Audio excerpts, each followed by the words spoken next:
Hello, I'm Lorenzo and welcome to KSP to Mars episode 27 already. And today we start with an update to KSP Interstellar, the mod that gives us all the amazing science things. We are at version 10.3 now, and among others we can now do impactor experiments where we place a seismometer and then crash spaceships next to it. I don't exactly know how to do this apart from what I just said, but if there's any gameplay mechanics to do with that, I don't know. We're going to figure this out. That's the goal for today's episode. And first, let's have a look at the tech tree, see what new bits were added in this update. Here we have a thorium tetrafluoride tank. Oh, that's difficult to say. Thorium tetrafluoride. Thorium tetrafluoride. Yeah, I'm just going to call it THF4. Stuff. Uh, Research that. We don't use that yet because we don't have operational nuclear reactors, but let's just see what we by all rights should have researched already. A uranium tetrafluoride tank UF4, research that, and a uranium nitride tank. Well, I'm sure that is necessary for many interesting things, none of which I understand as of yet. So we have something extra in this node here. We have a large flat radiator, an enormous static radiator designed for radiating heat away from craft sporting the largest of the reactors. Right, we should have that. Research the enormous radiator. And here we get, oh wow, we get more parts here as well. In our brand new electronics node, we get the deuterium tritium cryostat, a thick vessel designed for keeping liquid deuterium tritium at cryogenic temperatures. So that's for fusion fuel, I'm supposing that. Research that. And the gamma ray spectrometer got a new graphic. What do we have here? An IR telescope. This is for very advanced stuff. We can deploy this, primarily an infrared telescope capable of operating down into the orange color range of the visible spectrum. It can be used to perform deep field observation to study the early universe, imaging of planets within the Kerbin system. Of most interest if deployed in a stable orbit farther out than 550 AU, which is really far. It can be using Kerbal as a gravitational lens to directly image nearby extrakerbular planets. Who knows, perhaps there are more Kerbin-like worlds in the universe. This is an amazing little thing. It's actually a real world phenomenon because stars are so massive. You can use the gravitational field as a lens because they're very large. This effect is only usable very far out, about 1000 AU for our sun, and here in the game it's made 550 AU. That's about 100 times farther out than Pluto, and 550 times further out than Earth, because of course an AU, an astronomical unit, is the distance between the Earth and the Sun. It works. I have no idea how it works. I was going to explain if light comes from away from from the opposite side of the star, it is lensed by the gravitational field, and the focal point of that lensing effect happens to be out at that many hundreds of astronomical units. I do know how it works. Theoretically, if you have two very distant stars and you point these lensing effects at both stars towards each other, you could communicate with a radio that's orders of magnitude less powerful than you would need in a straight line across flat space. So theoretical possibilities abound, and we have this now in the game. So I'm assuming we should put one of these on our space station just in case. And we have here a helium cryostat. Wonderful. Let's keep looking at our new technologies. We have something new in the nuclear tab here. We get a Seth-Lance fission reactor, part of a new series of fission reactors with slightly different capabilities. The Seth-Lance series reactor operates in unupgraded form as a particle bed reactor, which operates up to potentially higher temperatures than molten salt, and has a power output that's inversely related to temperature. Once upgraded, the reactor is a dusty plasma design capable of producing a high proportion of power as charged particles. I have absolutely no idea what the advantage of this is over these fission reactors. This has an optimal temperature of 1173K. That's not that warm. That's not even that warm. This one is warmer, so it's better for rockets, but this one can do, when upgraded, can do a high amount of charged particles for energy. I suppose. And let's see at the mass. These ones, they're slightly lighter. Yeah, they're slightly lighter, so that's good, of course. Small antimatter bottle, 1 microgram of antimatter. I have a feeling this is getting ahead of ourselves a little bit because we have not even flown one nuclear reactor yet. But hey, we have antimatter bottles now. That's good. That's good. So I'm going to design a craft that will land us on the moon and hopefully do that seismometer experiment. Definitely it's going to the moon with all these new science tools, so that should, well, give us science. That's the point of today's episode. So I'll see you in the VIB when I do that. So this here is what I've come up with. It's a lander familiar with, well, familiar to the previous designs with a little bit of extra fuel and brimmed with science. We have on the pod here, we have the double accelerometers. One is intended to make a surface sample of the moon when landed, and the other is intended to record the impactor experiment. These gamma ray spectrometers, they're just here to look fancy, and I'm still not sure whether they can supply any actual science. I have 4 of the magnetometers, one for low Kerbin orbit, or low Kerbin space, high Kerbin space, similar spaces for the moon, and I'm going to then, I should have 5 actually, so I'm going to upgrade that to 6 now so that it stays symmetrical.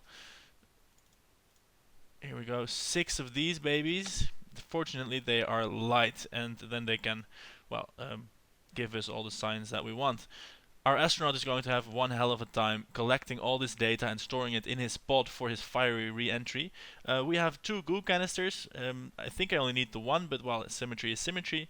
We have the materials bay for science reading on the lunar surface, and we have here some impactors. The idea is that when we land, these fuel tanks will since have been drained, and then I can rocket them off with the separatrons, and the seismometer will detect the impact and give us hopefully a million science points. This whole assembly weighs 23 tons, well, let's say 24 because it's 23.975, and gives us 11 kilometers per second of delta V. We're staring at the number that says 9, but it's not counting the fuel in these tanks, and that's of course going to be burned in the nuclear engine before they serve as impactors.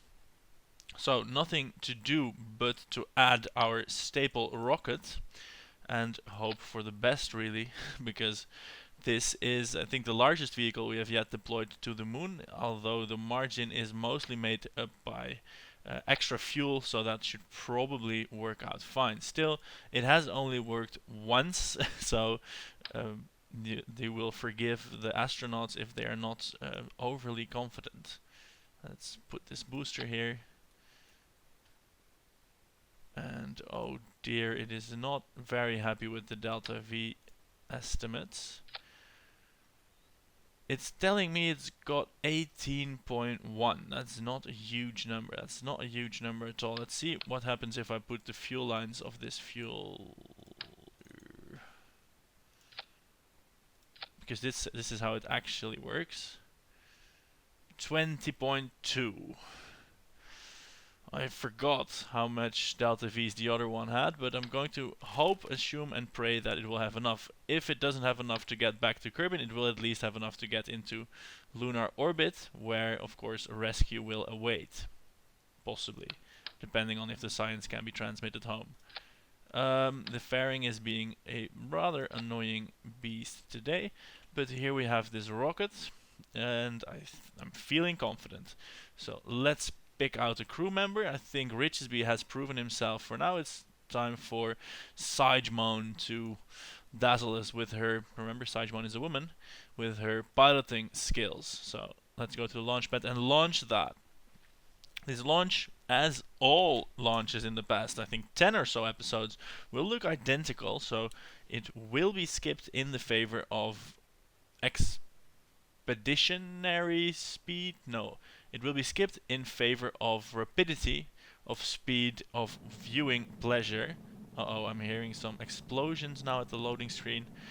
Anyway, what I'm saying is I will rejoin you when the lander is approaching the moon, because, well, there really isn't anything to talk about in the meantime. So I'm going to fly this ship, and I'll see you in a bit.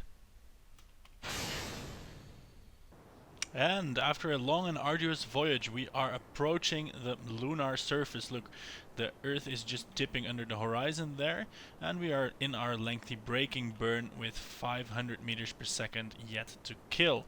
4 of the magnetometers have extended and have logged data so far. That's the high and low space over both the Earth and the Moon, and that should give us a good amount of science. If we look at the vessel tab here, we have 4.5 kilometers per second of delta V remaining, and well, some of that needs to be yet spent in landing. Previous estimates put the amount needed to get back there at about 3, so I'm cautiously optimistic. The ascent we did with this vessel was not quite so efficient. There was some wobbling involved, and some meters per second were definitely wasted in the ascent through Earth's atmosphere. I am now going to coast down a little bit because we're still at 52 kilometers.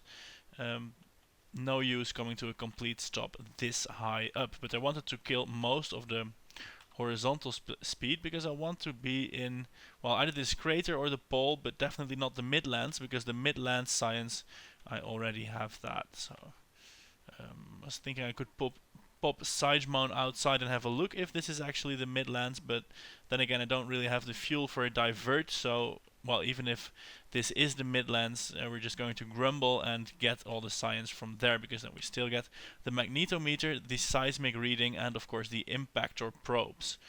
At least I hope that works. I see in the seismic accelerometer it gives me a tab for collect impact data, so I figure that needs to be pressed after well, an impact has occurred somewhere in the vicinity of the vessel. We're going to try that out. For now, I'm going to leave you with this side of the vessel, and I will rejoin you when we are almost landed, so you can enjoy those last 10 seconds with me. And as promised, there we are in the tense final seconds of the approach. We're at 165 meters per second of vertical speed, and it's 15 kilometers. A quick calculation gives that as 100 seconds before impact, but hopefully that's going to be lengthened a bit when I slow down. 100 seconds actually is a lot less close as I was feeling that approach to be. So I'm going to cut the engine again and try to minimize the wasted delta V. 100 meters per second. I can accelerate at about a G with this now, half a G, so that should be about 20 seconds. So I can wait until about 8 kilometers. I'm not sure that's accurate math. I'm going to punch the engine now, see how that works out. Also, that G figure was very much a guesstimation, not really a, well, we're accelerating at over half a G, so we should be fine. We should be fine. We're at 8 kilometers now, going down at 50 meters per second. Yes, we will definitely be fine. We will definitely be fine. And we have 3.8 kilometers per second remaining. So thus far, I am still cautiously optimistic. I wonder what biome this counts as. I hope it's its own biome, the crater biome or the polar biome, and that would mean that we get a lot of science, literally hundreds. One problem I am seeing is that the magnetometers are above these impactors, so before we're going to shoot off the impactors, well, we have to fold up the magnetometers and get that data safely inside the pod. We are slowing down once again. We're now at 4 kilometers of altitude. Not too high anymore. This is not the most efficient landing I've ever done. There's a fair amount of slowing down and then falling involved. But I had decided when I was in orbit that I didn't want to wait for a full orbit to pinpoint a location, and I just punched it because this was a nicely solar lit landing spot. So there's that. Okay, firing the engine once more, reducing that speed. Still 2 kilometers up. I think this is the real size solar system scale bias at work, because when the actual moon from the game looks like this, you are basically on the surface already. It's that far horizon that is playing tricks on me. I would never have guessed that we're still 1.5 kilometers up. Fortunately, gravity will do its inexorable thing and pull us down to the surface no matter how high up we are.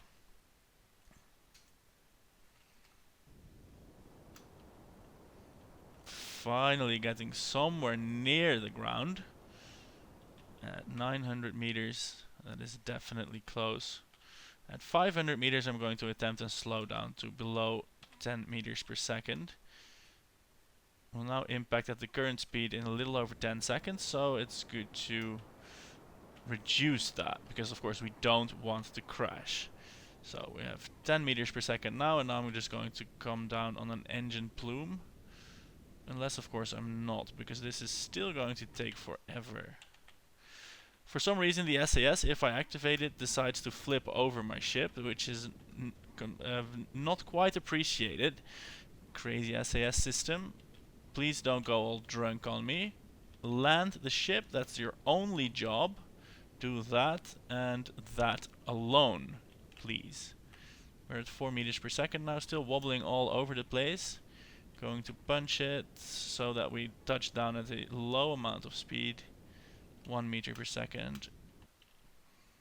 And there we are. A safe touchdown.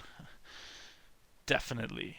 Yes. And how much delta V do we have left? 3.38 kilometers per second. That should be plenty to get us back to Kerbin. So, science time. Observe the mystery goo from the moon's highlands. Great, that's a new biome. Keep that data for recovery.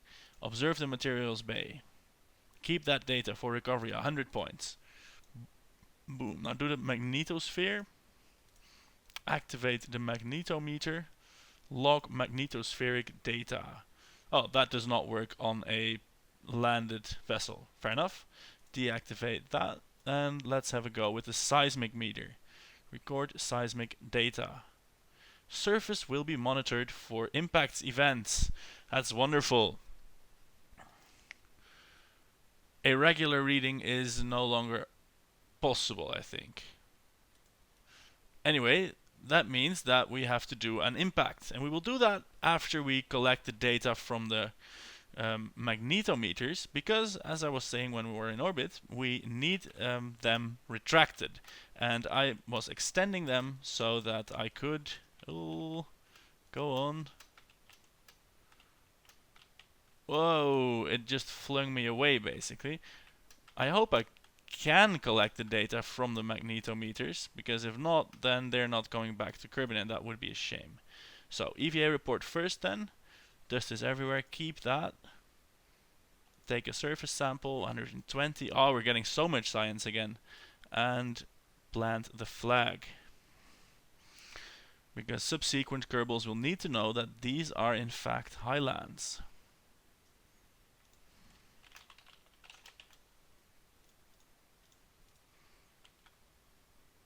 And now we are getting back into the capsule.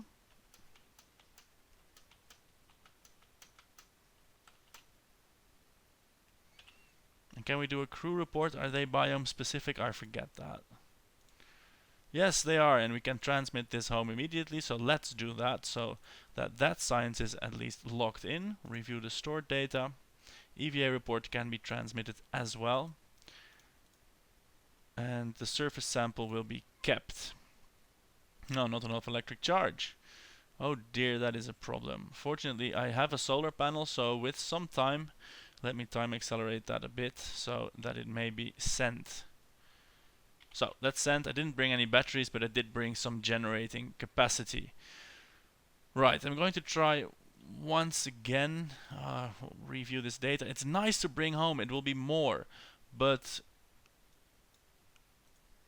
this bit of the vessel is not coming home, so I have to retrieve it. If I can't retrieve it, I am going to send it off by radio. But I can try that in space. It's much easier to try that in space, so for now I'm going to retract them. Deactivate magnetometer. And hopefully that will mean that they will not be hit by the impactors, because we are doing a novel thing, or at least we're going to try and do a novel thing. And that is to release impactors. Yes. One problem is that this has to be done with a stage, and staging is dangerous because that's also the things that can, well, launch our engine, decouple our landing legs, and that sort of thing. So, well, I'm monitoring for seismic events, popping in a quick save in case everything bugs out, and here goes the impactor. Whoa! Whoa! Something is going nuts. No. How the hell did that happen? How did we flip over the ship?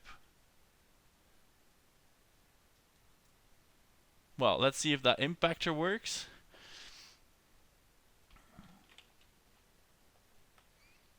It is a beautiful arc that's describing. Impactor. Record, collect impact data. Collect impact data. Nothing. Stop recording. Collect impact data. Record.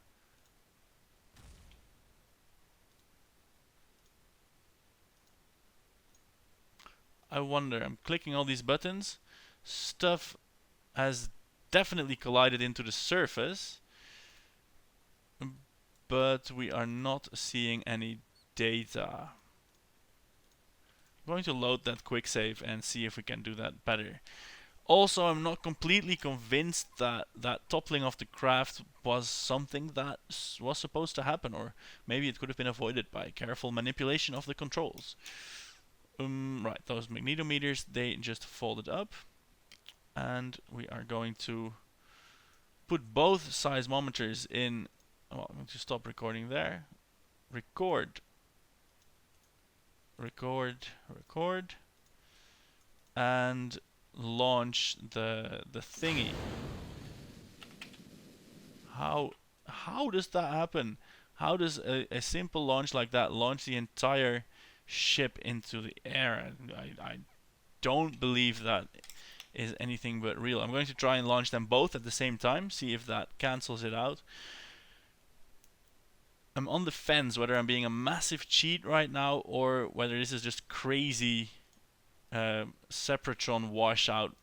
I don't know how that could be so powerful as to make the whole ship somersault, basically.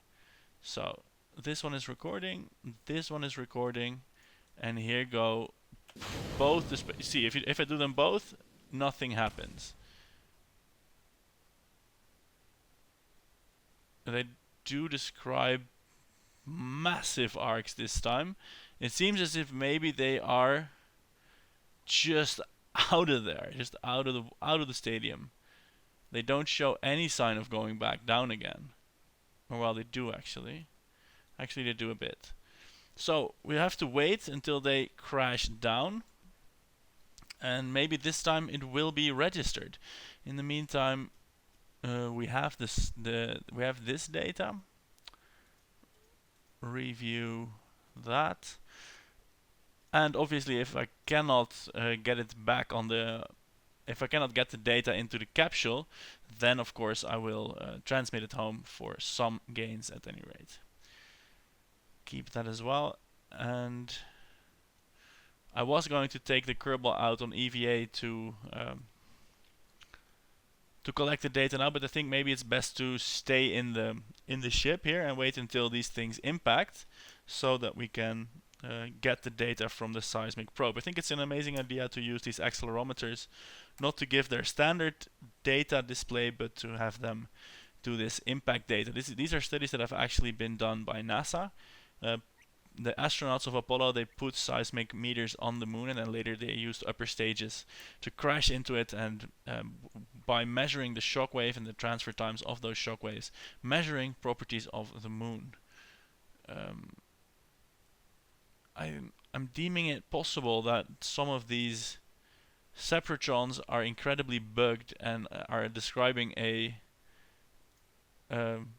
crazy trajectory. Let's have a look. No, they are in fact going to land.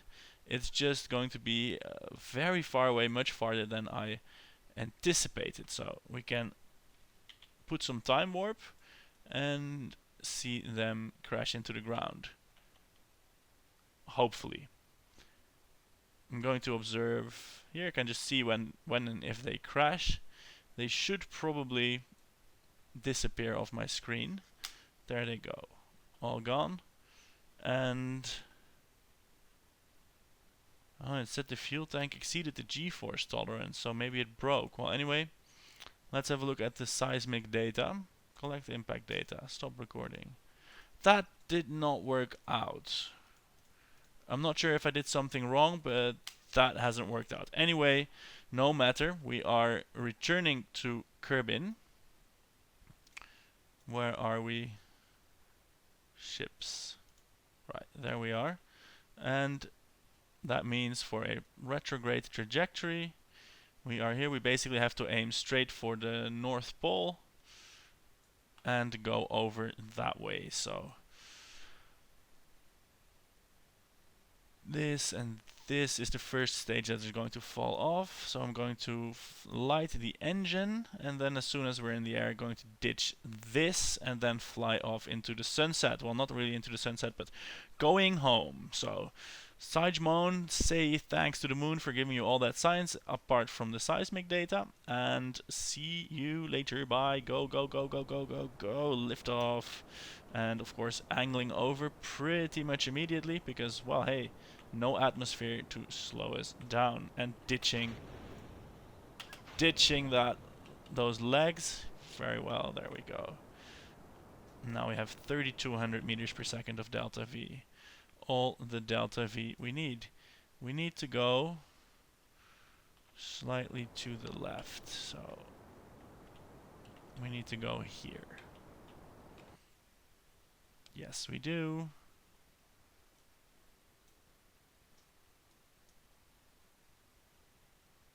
Look at how I'm eyeballing that escape vector, isn't that wonderful? Yes, we need to go here. Well, I'm going to set this up. I will talk to you when we are on a proper trajectory out of the moon's sphere of influence. See you in a little bit. And there we are, transfer complete, and I dare say that this is the best moon mission delta V-wise at any rate that we have done so far. We have 630 left over after a well, return trajectory that's been locked in from an altitude of not more than 45 kilometers over the moon. This whole science package is going to burn up in the atmosphere, in other words. So that's why Seismic has to go out, grab all the data and get back inside. So let's have a look at how she goes about that. First, of course, the mystery goo, our staple science unit that from day one really. Here we go. Get it, collect the data, remove the data. Wonderful. Collect the data, remove the data. Wonderful. And now the magnetometers. They were finicky to get the data from. I think maybe we really can't get the data from the magnetometers.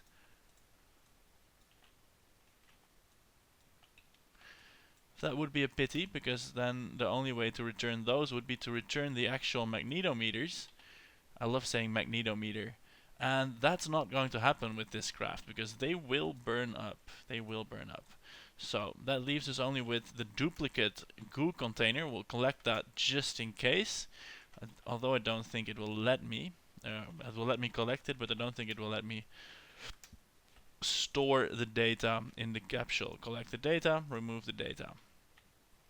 So that means we have to transmit the magnetometer data home. This is not as bad as it sounds, because they go for about 60% transmission, if I remember correctly. Alright, yeah. Board anyway. So one of the duplicate goo containers was useless. Well, they were there for balance reasons. Right, review the data. 60 science, and going to transmit. The magnetic field appears too weak to indicate the presence of a dynamo in the core of the moon. Great. So, transmit.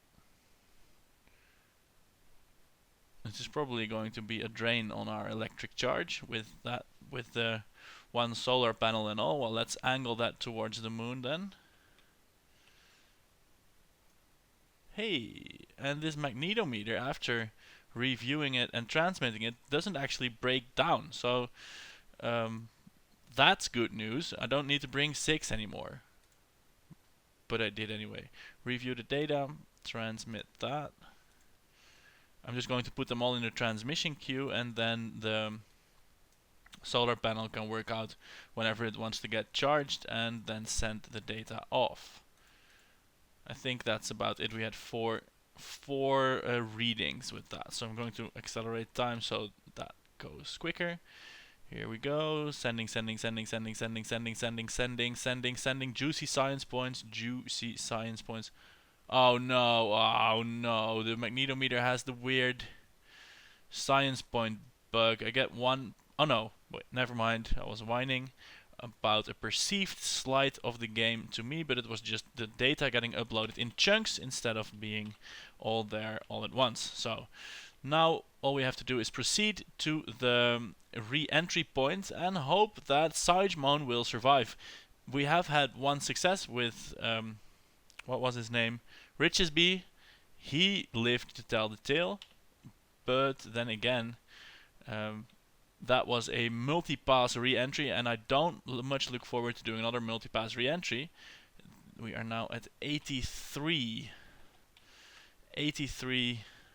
kilometers periapsis. I'm going to reduce that to 77 by burning straight retrograde. And by burning retrograde here on the side of the orbit, we will in fact reduce our orbital energy by quite a lot, at least by the amount of delta V we have here. Well, it's not going to make a world of difference, but it's going to make a small difference, and that will increase the chances of Seismic, dear Seismic. Oh wait, have I just completely removed the periapsis? Yes. That is not the point. That is not the point. We do want a periapsis. Maybe I'm too far out to fiddle with this in this fashion. We do want a periapsis. We don't want to careen straight into the ground. That would be reckless.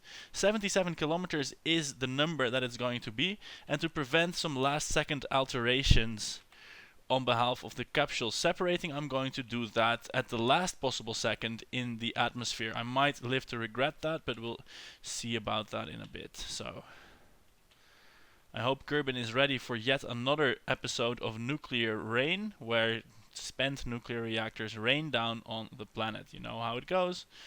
That's all. Ooh. Oh, look at that. That's what I was talking about earlier. If you're not careful, you're going to warp straight past the planet. Fortunately, we have quick save for that. And in situations like this, I have no qualms at all about using quick saves, because it is, in a way, fixing the limitations of, well, simulated reality, really. So that don't worry me. Let's see what our periapsis is here now. 77 kilometers, that got saved, and now we just have to be a little bit less greedy on the saved time, because many things in life boil down to greed, and this is one of them. I can wait for 10 seconds now, or tap the buttons, and I'm just going to patiently wait for the seconds. So here we go. I think this is an opportune moment to separate the capsule. Here it won't make that big of a difference, I don't think. So let's have a look at the difference. 77.186. Separate. Did we in fact separate? We did not separate, because when I say separate, the thing just doesn't separate. Separate. And now it's, well, it made a 70 meter difference. That's completely fine. I don't mind that. So the challenge or the question or the problem or the conundrum or the cliffhanger is, of course, whether dear Seismic is going to make it to the planet in one piece, and we will find out very shortly. You guys know the drill by now, and if you don't, let me repeat it for you. We are going to keep a close eye on the pod, on the capsule. If everything goes well, then fine, everything is obviously going well.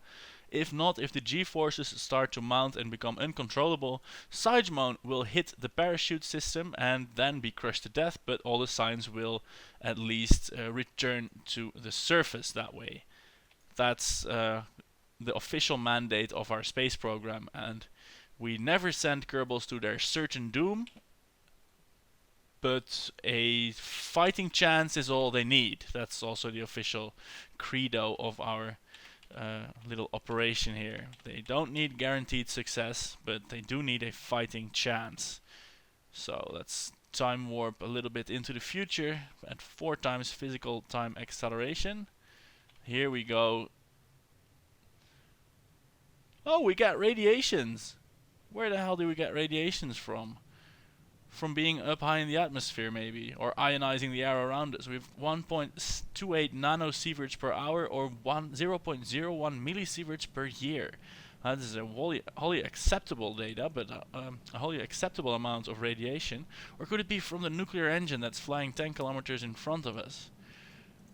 I have no idea what that radiation is from, but what I do have an idea about is a deceleration that Seismic is experiencing, and that's about 2 Gs now at a 70-degree heating load. So the heating is not too bad, but as always with this very blunt, very re-entry happy capsule, we are decelerating very fast.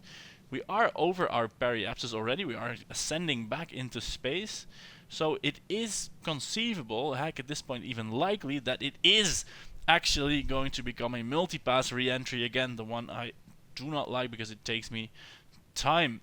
And yes, that is definitely the case. So let me cut out the video for you here, and I will rejoin you when we are in fact re-entering. And it will probably be safe because we have done this many times before. And there we are on the second pass now. We have switched to surface mode, and our trajectory is such that we are definitely not going back to space. So we're slowing down 2 Gs here, and Seismic is still happy, as is the capsule, and I am still cautiously optimistic for the success of this whole mission. Well, the mission is going to succeed, let's face it, but cautiously optimistic for Seismic's survival. That would be good. We have the one woman in the space program, which is always good to have. Let's see, can we transmit some data? No! Oh no, oh no. No! Oh shit, did I just hit transmit and wrecked all the data that was going to be brought back? I think I did.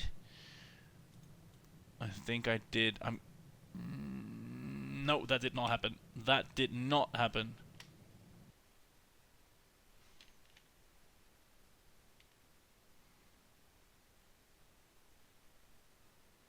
I have no idea what was that. Some static on the line maybe, but here we are, re-entering. Experiment safe and sound in the capsule, and Seismic is currently being crushed by 2 to 3 G forces. We are rapidly approaching the denser parts of the atmosphere though, where hopefully radiation will fall, even though this is a fairly negligible amount, and Seismic will proceed to not be crushed to death. That would be nice, wouldn't it? I think we can all agree that would be nice. So G's are mounting up to 4. I'm going to try a spot of physical time acceleration here. We're dealing with basically a single part, so that should be fine. We're approaching 6 G's now. 58 kilometers, getting into the thick of the atmosphere now, but we are also almost halfway through our deceleration process. I'm going to kill the time warp because I see a wobbling. No, don't do that. I have no idea what happened there, but something happened, and at 1 times time acceleration it does not appear to be happening. The force on the capsule is decreasing. That means the G-forces must naturally also be decreasing. The radiation is increasing. I have no idea why.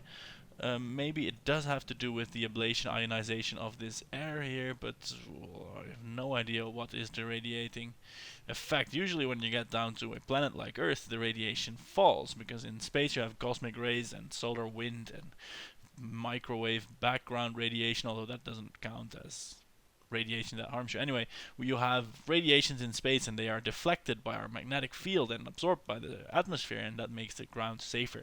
Sure, there is some radiation emitted from the ground as well as natural decay when isotopes in the ground decay, but that's much less than what we get from space. But not here, not in the game. Our radiation is in fact rising. Or, of course, that could mean that we are approaching the KSC, where many reactors were smeared out across the pavement. Anyway, the re-entry has been completed successfully. Saijmon is alive and has deployed her parachute. That means that for now, all we have to do is wait until we hit the ground, which is boring, so I'm not going to show that to you. And as promised, here we are, landed back on Kerbin in a intensely radioactive highland. I don't know why it's so radioactive, but let's mark this spot. Oh wait, do we still have the gamma ray spectrometer? We do not, but maybe there is some uranium and stuff here. Let's plant a flag and mark that as a radioactive area. This is the first radioactivity I've seen in the game from these pod readings, and I wonder why it is here. Yikes, here be rays. There we go. Of course, thank you, Saijmon. And we are now going to recover this vessel and collect on our big science bounty. And let's hope it is big indeed. We have 4 magneto readings, a materials bay from the surface of the moon, 2 goo canisters, well 1 really, and a smattering of EVA and crew reports. So we earned 274.4 science on this mission. And that's not counting the stuff we transmitted. So we're now at 426 science, which is a respectable way, a respectable chunk of the way to our goal, which is advanced science tech here, which is 550. We need another 124 for that. I think we can arrange that. We can arrange that. With another landing on the moon in a different biome, an equatorial area maybe, where we can do a crater sampling, stuff with the materials bay, a surface sample, and so on and so forth. So that's what I'm going to attempt next mission, and don't worry, I'm not going to show that in too much detail because, well, that gets incredibly boring, going to the moon every time again. So thanks for watching from Lorenzo. If you liked it, hit the like buttons and all. You know what to do. See you tomorrow, and goodbye.